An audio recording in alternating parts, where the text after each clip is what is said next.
a second ago in the hallway about how we used to come here over the years since high school to the Claridge to come see movies. So to have our film playing at the Montclair Film Festival, a festival that we love and appreciate. Ariella and I have volunteered here over the years.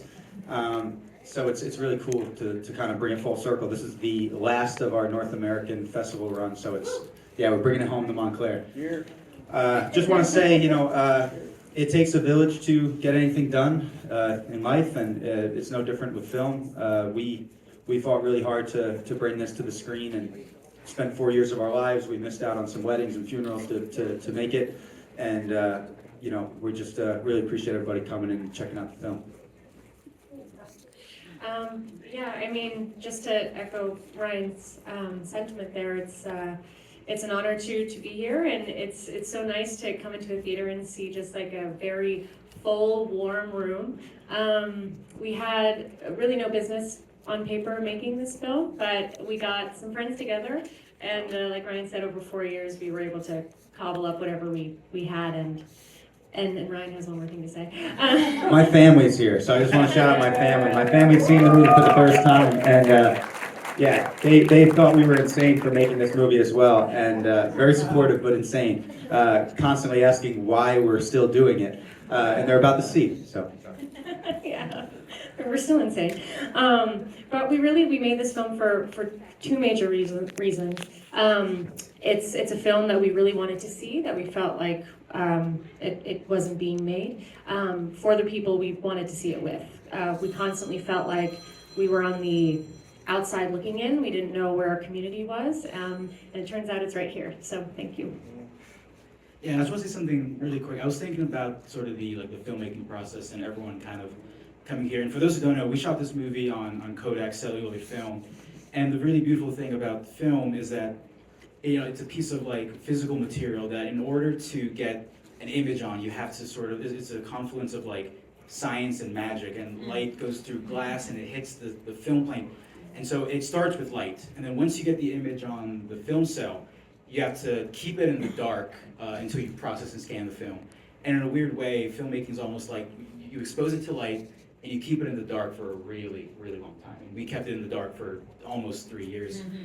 And then sort of at the other side of the process, it found itself back to light with the projector on the screen, and a little piece of film that was this big with a budget that was also this big ends up on a screen that's this big. And it's really beautiful that it sort of starts with light and ends with light. And there's a lot of people here, friends and family and teachers and educators and cast and crew that sort of were our light for a long, long time. And I just want to say thank you to everyone for being here and being here with us.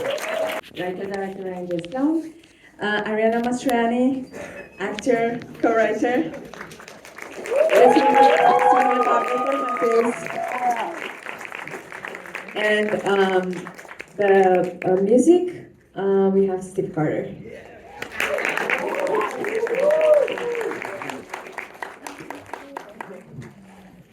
Thank you for being here. Thank you for bringing this film. As I mentioned at the intro, this is Ryan's first film. Can you talk a little bit about putting the film together, about your background? I mean, Lynch famously makes furniture. You started as an electrician. Can you tell us a little bit more about that?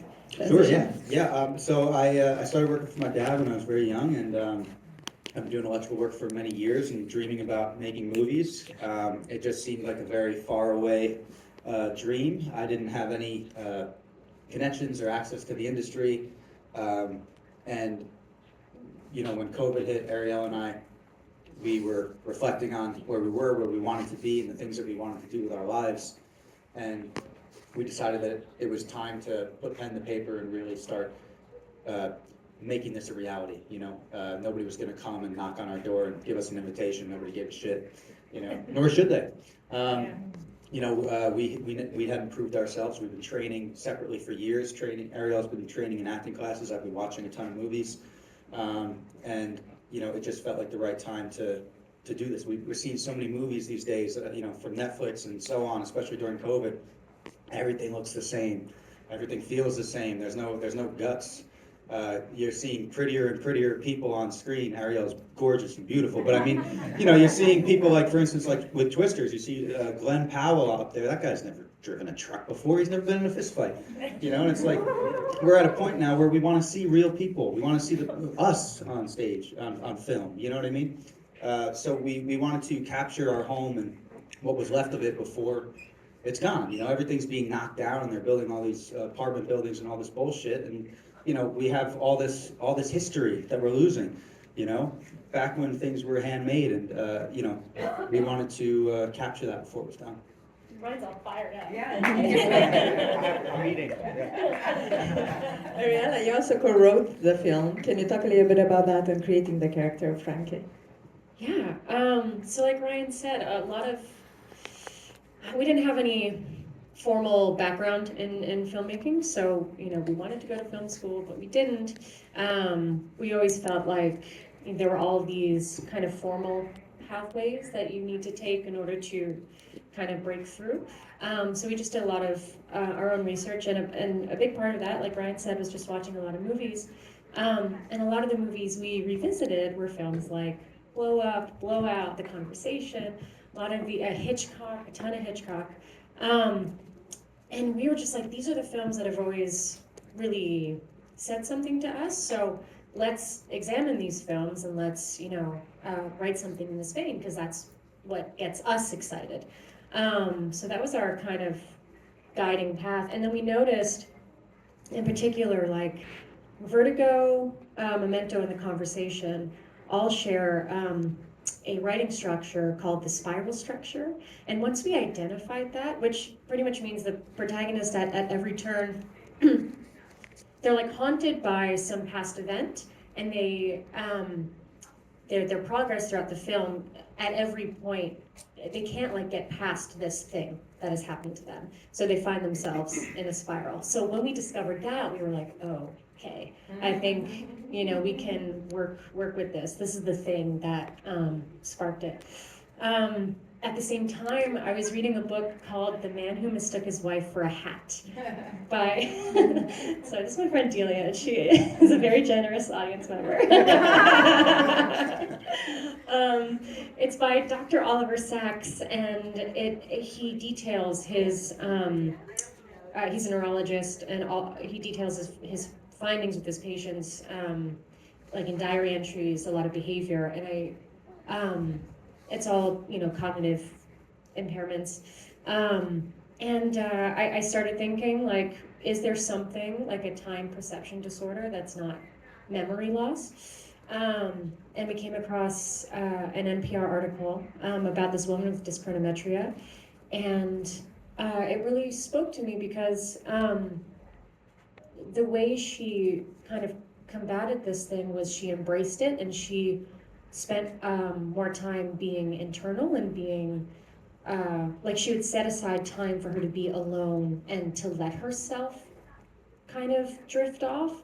And that became the kind of engine of this character who was living this ghost-like existence, this kind of exterior existence. Ryan and I were very interested in examining this voyeuristic character, someone on the outskirts of society, someone who's on the outside looking in. So it's, yeah, which was us. So it's a combination of those things to find Frankie. Thank you. Matheus, can you talk a little bit about creating the visual style of the film you shot on 16 millimeter? Mm-hmm. And also, you were talking yesterday, I found that very fascinating, how you manipulated the film stock to create like the colors and the saturation. Sure, yeah. So we shot on 16 millimeter, and that was from the very beginning, like, the only choice to shoot this film. You know, when you're making, as you do in filmmaking, everything is a series of choice, and our first choice was this movie is being shot in film. It was very important to us. We choose to believe in film and keep that alive as much as we can. And there's a lot of movies that are shot digitally that look great, but this movie shouldn't have existed any other way than the way it does right now, so we went for that. And the way we wanted to capture the world was to, you know, every piece of lighting in the film is motivated from something in the real world. And so there's a sense of naturalism that has to exist in the real world, but it's a movie, and we want it to feel heightened and thrilling and exhilarating, but also dramatic. So I call it like a heightened naturalism. Like, it has to feel real, but you have to feel like you're watching a movie. And so that was a big sort of North Star for us. Looking at films like The Conversation and Sloan's Pickpocket and Wrestler and so many other films that inspired the look. And throughout the film as well, it's getting a little technical, but there's a process of filmmaking called pushing a film stock. And the idea is when you're processing the film in the lab, you let it, like, quote unquote, bake in the oven for a little longer than it should. And what that does is it actually increases the saturation, increases the contrast, and the noise and grain texture you get. And very early on, when Ryan and I were talking about how to establish the look of the nightmare scenes, I think we should push the film stock to really introduce this otherworldly, intense, visually overwhelming amount of contrast, color, grain, almost like a grindhousey kind of feel to it. And and every time you push, a foot of film, it's like an extra 25 cents, and it's a cost that comes with making something. But we were like, I think this is how we have to start creating the look, or at least to separate the looks of reality, the cold winter kind of look, or the cold like seasonal change look, and this warm, intense, hot, almost like hellish kind of nightmare scenes. So a lot of people always ask, they're like, why'd you shoot film over digital? Because digital is so much easier and this and that. But you don't go to a museum to look at digital images. You don't go see a Rembrandt painting of the Night Watch to see a digital version of it. You want to see the oil painting. You want to see the work that went into it. And I think if anything that we've done is we've proved that you can do this on a low budget and still shoot on film. If we shot this digitally, we probably would have spent the same amount of money. It's just about preparation and making sure that the team that you assemble understands what you want and how you want to get it, and you take the time to prepare and then you get it. We do extra rehearsals. We rehearse outside of there. Yeah. You were talking yesterday about how much you had to make sure every scene was properly before you actually filmed, and a lot of the scenes that we see in the movie, right, are the ones that you shot. Oh yeah. Storyboarded the whole movie from beginning to end. Steve, I told you yesterday, I'm going to tell you again, I love the score. Every piece of the film works really well together, and the score feels like the sort of cohesion piece between everything. Talk about putting everything together and introducing these tonal elements, the experimentations that you did with it, and if you had some sort of specific inspirations when you were working on this. Yeah, I was pulled into the project pretty early on at the script phase. Ryan, Ariella, and I had some conversations just over movies we were watching, and just talking about the characters and the story and where they were looking to go. They were so entrenched in the making of the film that I think they just gave me a lot of free rein to be able to play with the sound world. And so Ryan gave me one note that was just, I want the music to feel like a world that you cannot escape. Frankie's headspace is chaotic. It's arrhythmic. It's terrible. It's a nightmare. So I love the challenge of writing kind of brooding and brutal and intense music, and so that was a fun place to kind of start from. And so I was writing a lot of stuff early on, just kind of messing with my analog synthesizers and sending them stuff. And they played some of the music on set for the cast and crew, and so that we kind of had the sound world early on, and then that melody kind of came afterwards, and we just found how can we kind of deconstruct that and have that be something that kind of is diegetically a part of the film too, because it's like something that Cynthia kind of hums, and it's something that kind of reminds Frankie of her world before everything happened with her husband. And then the other thing that we kind of tried to do was create a juxtaposition between real world New Jersey and the nightmare scenes in the ways that the visuals were very reddish, bluish, reddish, tannish for the nightmare scenes, and bluish for the Newark world. So, mostly brass and synthesizers for New Jersey, and strings and sound design for the nightmare scenes. And as far as influences, we didn't want the score to feel like it was plucked straight from the 70s. We wanted modern elements in there, but a nod to Bernard Herrmann's Taxi Driver, some of the modern influences like Colin Stetson, and Trent Reznor, Atticus Ross, and I don't know.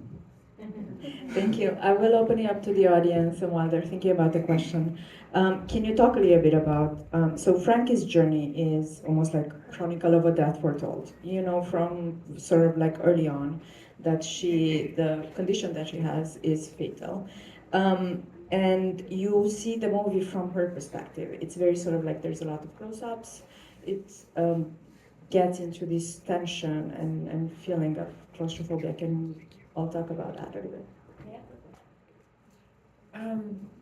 Yeah, I mean, it's so funny. I think as we were writing during the pandemic, we weren't conscious of this, but that sense of claustrophobia and not being able to escape a place really is represented in this film. What I love so much is almost every single character in the film talks about wanting to leave. Sheila, my neighbor, says, you know, my husband and I would have left, but then we had the accident. Frankie's husband always wanted to go west. Frankie tries to get out. Like, everyone is kind of stuck. So yeah, and as Steve was saying, this pardon? Like a liminal space almost. Yeah, it's yeah, like on the fringes of existence. Exactly. We wanted to be like really suffocated by. We wanted to suffocate Frankie because Frankie feels that way. But yeah. What was fun about approaching the script from Frankie's perspective is it allows the audience to be with her at every step. So we're never ahead. And I think that really, yeah, it creates this relationship with the audience where it's like you are stuck with her as she is stuck in this thing. And I don't know if that answers the question, but it was a really fun thing to work on. And then we've mentioned this before, but there's a certain point in the film where the editing style changes, and that's meant to invite the audience into thinking about the sequence of events a little bit differently, or experience it a little differently. But that's the only moment in the film where we kind of diverge from Frankie's exact experience. Yeah, I'll just say, you know, we wanted to invite the audience in the beginning and into Frankie's world and kind of like hook you guys up like you're being intravenously fed. And at a certain point, we wanted to pull the rug out from under you in a way that you are following this character, you're with this character, but then they start doing things that you don't know if you agree with, you don't know if you're ethically on board with, but it's too late. You're connected and you're complicit. And that was something that we talked about a lot and we explored, especially with the ending when she kidnaps her own daughter. You know, it's great that they're together, but is it? You know, yeah, there's something we were interested in. Thank you. Any questions from the audience? Yes, right here. First of all, a great film. Thank you. I just said to my wife, I need a drink after that. A question about the endings, and I say that in the plural because for me, there seem to be multiple endings, and I just wondered how you arranged those, and where did that come in your development of the total process? You know, when you start a book or a movie, do you have an end in mind, or did it evolve as you went? Absolutely. So essentially, I don't know if we've said this, but we started writing during the lockdown and COVID. We set a date, April 2021, to begin filming. The first thing we shot was the beginning of the movie and the end of the movie. And then we shot on weekends in April and November for the next 2.5 years when we had the money. And you know, in terms of the multiple endings, Arielle kind of hinted at this a little bit. You know, one of the moments that I think you might be talking about is when she's drugged and she goes into we fade to black. And from that moment on, that is the only point where we start to cut away from Frankie. And we did that very deliberately. But I think in terms of leaving it like open-ended at the end there, at least for Frankie's journey, she's with her daughter. That the whole film has been about her getting back to her daughter. She is with her daughter. But one thing that I love so much, and there's only a handful of films that do this. Dad, you gotta silence your phone.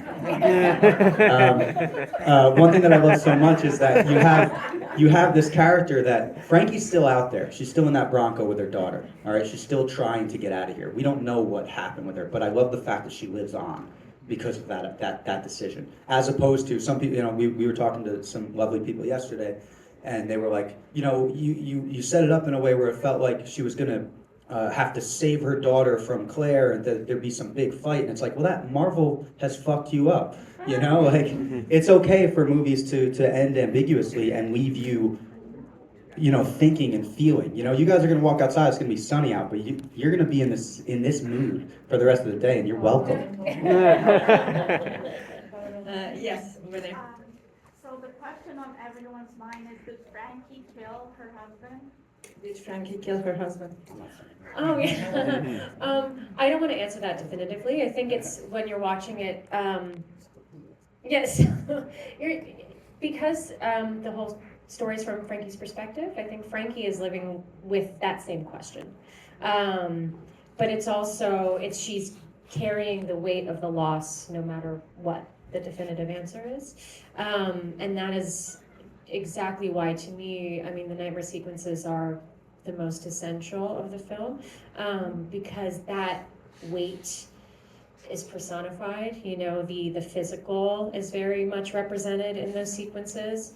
And then, as Ryan said, we really wanted this film to be rewarded on a rewatch. All of the nightmare everything that happens in the nightmare sequences is representative of what happened that night. In the flash cut, when all those images are, blah, blah, blah, before after she takes the pills, if you go frame by frame, when you purchase the Blu-ray,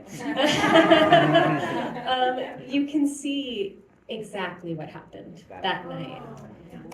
Yeah, so that's a fun little Easter egg. I know. Yes. Right here, wait. Thank you. I'm so cold, so if I'm shaking, that's why I'm like, I freaking love that. That is like one of the that's like one of the best things I've seen in a long time. I thought it was like Taxi Driver, like it reminded me of Silent Hill 2, like Eraserhead, just like, I love this aspect, the spiral structure where it's like things repeat and reset, but everything's a little bit more uncanny and everything's a little bit decaying, like in this entropic decay. And I love that, and I thought you all did that really well, like with every part of the movie. Like the score was epic. I was like, okay, cinema. It was visually so gorgeous. Like the directing and the acting was fabulous. I'm an actress and a filmmaker myself, so my question's more practical, where it's like, when you have something that's unusual, right? It's kind of not here in the genre, not there. It's something of its own nature. How do you create this and sell this and, all the unfun, unsexy, practical stuff? Like, what were some things you guys... the fact that you filmed this over 2 years, that is so cool. She had the same haircut for 2.5 years. That's wild. But I wonder, like, what was the practical loops or the hoops or the hills, whatever you had to jump through or above? It's a great question.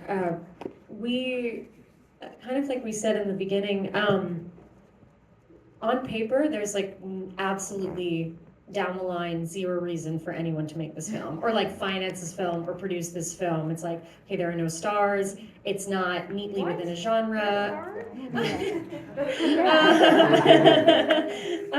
It doesn't fit neatly within a genre. It has an open ending. We're shooting on film. It's like down the line, no. But that's kind of freeing, because then when you no one was gonna like say yes, but that also meant that no one was gonna say no. Like, no one's gonna stop you from doing it, and that was really freeing, because then we got to just make all of our own decisions, and all of our own decisions were based in, well, what is the most exciting thing to us, right? Like, what is the story that's the most exciting that we want to tell? We weren't thinking about selling it. Really, we just we were looking at all the people who are in our film crew, And we were like, what do we all love? You know, what do we wish was being made? Like, if we could find our people in the world and get everyone together and say, like, you want to watch, you know, this film? So everything just came down to that. Yeah, you get a lot of freedom when you're self-financing. But Rye, did you want to add anything to that? Going back to Ariella having the same haircut for 2.5 years, we went to a bar and we were wearing a mask, and Ariella goes up to the bar with us. It was me and my uncle. This is so random. I know, it's funny. And the bartender says, "Excuse me, he can't sit here. No children at the bar." And Ariella pulls down her mask and says, "Excuse me, I am a grown woman." But I dropped my voice down. I was like, oh, I'm a 30-year-old woman. No, but to kind of build on that, though, I'll be serious now. Roasting. But no, it's a good story. You know, I think, like Ariella said, nobody was going to give us an invitation. Nobody was going to say yes to us. I think one thing that we did that I'm very proud of, though, is, you know, all these older films that we grew up watching, they have so many different genres in them. There are moments that are scary. There are moments that are thrilling. There are moments that are funny. There are all these different things. And today, the way Netflix, they're going off of algorithms. They're going off fucking AI, computers. And the computers are saying, people want chef this, chef that. They want drama. They want comedy. And just that. You can't have anything else in there. You know, and hopefully this helps inspire the next group of filmmakers that are like, no, I like a little bit of this weird shit, and I'm gonna throw that in there too. It's a stew, you know, and it's whatever speaks to you. If it speaks to you, it'll reach the right people. If you're making anything for anybody else, you're fucked. Yeah. Okay. Yes, we don't have a lot of time, but I'm gonna go to Ariella's. Finally. This is a really short question. I find myself often very, for some reason, like preoccupied with the names of characters. And since I'm looking at the two screenwriters, I wonder how you go about naming your characters, if it's something that's like particularly intentional, particularly like pulled from your favorite films, et cetera, or if you just like the name Frankie, truly. Ryan came up with most of the names, but for Frankie specifically, throughout all of Frankie's characteristics, we wanted her to land somewhere between the masculine and feminine as a mother and also someone who is without a husband. So Frankie was short for Francesca, but we wanted her to have this name that could be kind of, you know, on that line as well. But I feel like I can't. I don't want to get sued. A lot of the names I just steal from people that I know, and I mix them around. There was one character that I won't say who it is, but I love Point Blank, old 70s film, and I stole a character, 60s, late 60s. I stole a character's name from there. Hopefully I don't get in trouble. Okay, one last question. Okay. Oh, sorry. Okay, I'm here too. So I just actually want to go back to what you were talking about just before this last question about the weird shit in the film, and because I came into this as described as a noir, so that's where my head was, and then I was pleasantly surprised by what I would describe as Cronenbergian elements, and so I was wondering if you could talk a little bit about your choice of weaving those sort of body horror, Videodrome-esque kind of thing into your. thank you. Yes, I love this question because, like I said before, I think the nightmare sequences are so essential to the film, and they were some of our favorite to write. But it's kind of a two-part answer. The first part, when we were initially approaching the script from that spiral structure, and we were looking at, we asked ourselves, like, okay, what is the haunted past, right? What is the thing, what is the moment that is haunting Frankie and stopping her from kind of moving forward, that she would return to? When our initial kind of iteration of those moments were flashbacks. So they were real-lived past flashbacks. But as Ryan and I were improvising the scene and talking about exactly what happened that night, there just became a point where we looked at each other and we were like, this is a nightmare. This is horrible. This is like a terrible thing to have happened. And then, like, So we kept using that language, like this is a nightmare, this is her haunted past. And then at some point we were like, well, why don't we use genre to elevate that?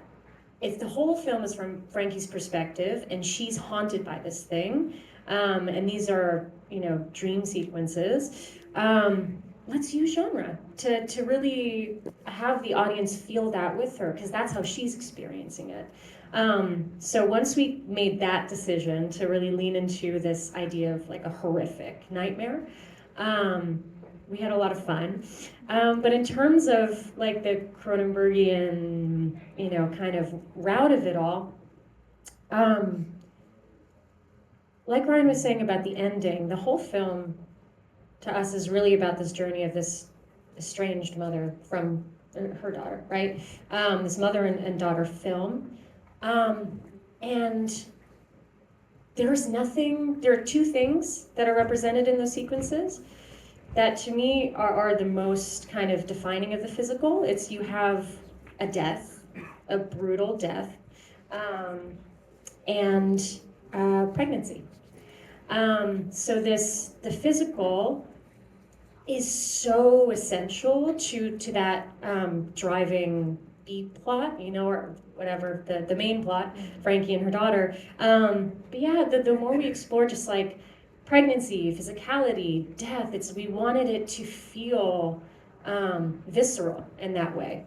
And that's why we really explored the body. Did you want to expand? Yeah, we were like, in terms of, the flesh box and the hand through the stomach and things like that, we were looking at a lot of like John Carpenter's The Thing, obviously Videodrome, Existenz, also from Cronenberg. And then there's this film called The Juniper Tree, which is a early Bjork film. And in that film, it's a witch story. There's a moment where this witch has this black hole in her stomach and she puts her hand into the hole. And that's actually what we were trying to rip off, but we didn't have the money to pull that off. So we ended up just, doing the Videodrome route. But the flesh gun was mainly supposed to be the Videodrome reference. Everything else was supposed to be more like Carpenter-esque.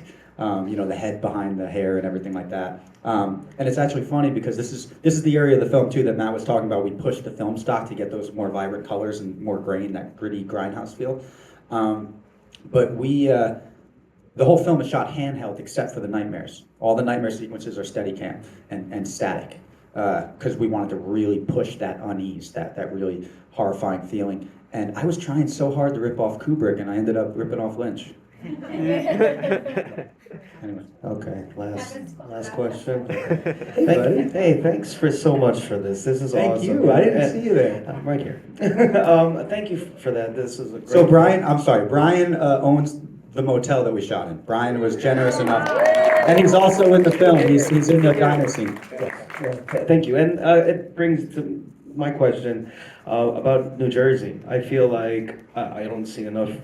I've never seen a film noir set in New Jersey, so that was awesome. It's a new genre, Jersey noir. Yeah, I think and so speaking to that, just the character of New Jersey. I mean, there's so many cool points, that lady says, oh, like this happens in New Jersey. You're talking about the Meadowlands incident. How much did you lean into being from New Jersey? Was it always a dream to film something in New Jersey? Did you do that kind of on purpose, like how we don't ask questions in New Jersey, we just kind of, people are on their own journey and you don't really get into their shit, you mind your business and stuff like that. It felt like New Jersey was really alive in this film, not just because you filmed in places that I know and my place as well, but just everything felt like it was New Jersey, it was alive. I appreciate that. Yeah, I mean, I think there was a big migration of Irish to Jersey, so and the Irish, they take everything and they just bury it really deep, and we never talk about it. But I think that really like spread out to everyone being in Jersey, and I think I mentioned it earlier. There's our state is changing so much, and our towns are changing so much, and I really wanted to capture where I grew up before it's just vastly different and or gone. And if you notice, we never put the camera toward New York City. we always keep it away from there. You know, I think we're in the shadow of New York City in a big way, and I feel like I know that the film is very gritty, but I do have a deep love for Jersey. I love films made in Jersey. The Wrestler, Aronofsky's The Wrestler is a great Jersey film, probably the best Jersey film. You know, obviously The Sopranos, shot in Kearney, where I grew up.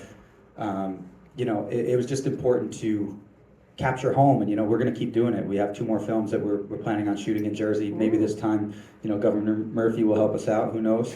Maybe Kodak will respond to our emails. You know, maybe somebody will give us money so we don't have to pay for this ourselves and be in debt. Who knows? You know, but yeah, we love New Jersey, and it was important to us to capture it the way we see it. Yeah, I think it's fitting that we end on the New Jersey question. I'm sure they're happy to answer additional questions outside the theater. We just have to load in the next film. Please give it up to the families who are in the audience for supporting them. And for the 4 wonderful people, very talented people sitting in front of you. And we can't wait, and we look forward to seeing what you have next and having you at the festival again.